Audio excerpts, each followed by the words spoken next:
Camille Ann Miguel, fiancé ni Jovet Baldivino, nagsorry at may pangako sa nanay ni Jovet Baldivino na si Cristita Baldivino. Ngayong araw kasi ang karawan ng nanay ni Jovet Baldivino na si Cristita Baldivino, kaya naman may mensahe itong si Camille Ann Miguel sa nanay ni Jovet Baldivino. Ayon sa kanya, "Mama, maligayang kaarawan po. Ano man ang pagsubok ang hinaharap natin ngayon ay sama-sama po natin itong malalampasan. Hindi po ganon kadali, pero kasama niyo po ako unti-unting makakayanan anuman po itong matinding pasubok na to.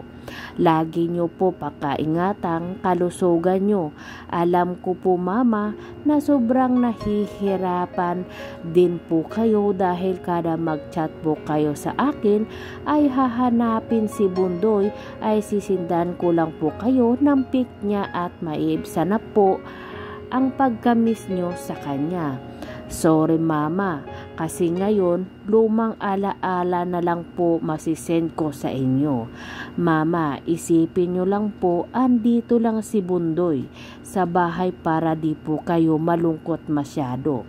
Ako po iniisip ko lang na matuloy siya sa ibang bansa, kahit na alam natin kung nasaan talaga. Mahirap po labanan ang katotohanan. Pero kailangan, mahal na mahal ko po kayo, Mama. Laban lang po, Mama." Cristita Baldivino. At ang post naman ng mama ni Jovet Baldivino, "Miss ko na si Bundoy. Yung pag nauwi, iapos agad sa akin. Napakahirap talaga hanggang ngayon, kahit tayo mga fans at nagmamahal kay Jovet Baldivino ay hindi pa rin natin maiiwasan na malungkot at hindi pa tayo makapaniwala sa maagang pagkawala ng ating idol at napakabatang singer na si Jovet Baldivino.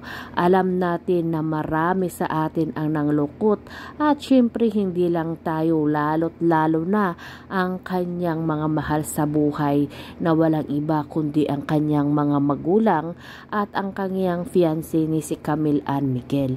Makikita natin sa kanila na hanggang sa ngayon ay hindi pa rin sila maka-move on, kasi naman ay napakahirap talaga ma-move on o makalimutan yung isang tao na mahal natin, lalong-lalo na. So ayun na guys, no, napanood natin at napakinggan mismo dito kay Christy Fermin sa kanyang programa na Showbiz Now na yung mga dating o mga negatibong ginagamit o naririnig nila dito kay Jovet Baldivino ay hindi pala yun totoo.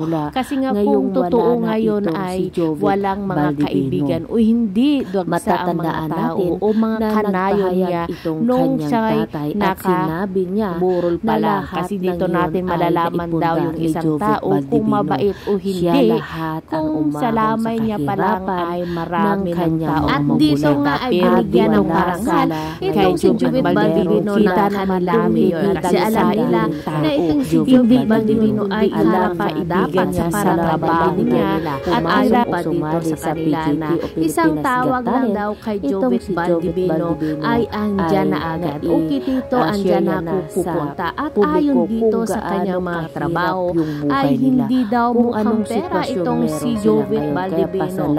Kahit na wala daw ang bag ay okay lang daw sa kanya, lalo't lalo na ang pagkanta niya. Gusto niya lang mabigyan ng kasiyahan at maibahagi niya ang kanyang mga kanta sa mga tao. Gusto niya mabigyan ng kasiyahan yung mga tao na to. Kaya naman yung mga kaibigan niya sa industriya ay hindi mapigilan na malungkot sa nabalitaan nga na ang maagang pagpanaw ng kaibigan nilang si Jovet, kasi naman ay nakapakabuting tao nito at may ginito ang puso. Kaya hindi nakakapagtataka kung marami ang nakiramay sa burol nga ni Jovet Baldivino. Marami nga sa nasasaktan at marami ang hindi makamove on pa dito, lalong-lalo na yung kanyang fiancé na si Camille Angel at ang kanyang mga magulang na lubos na umaasa lang sa kanya.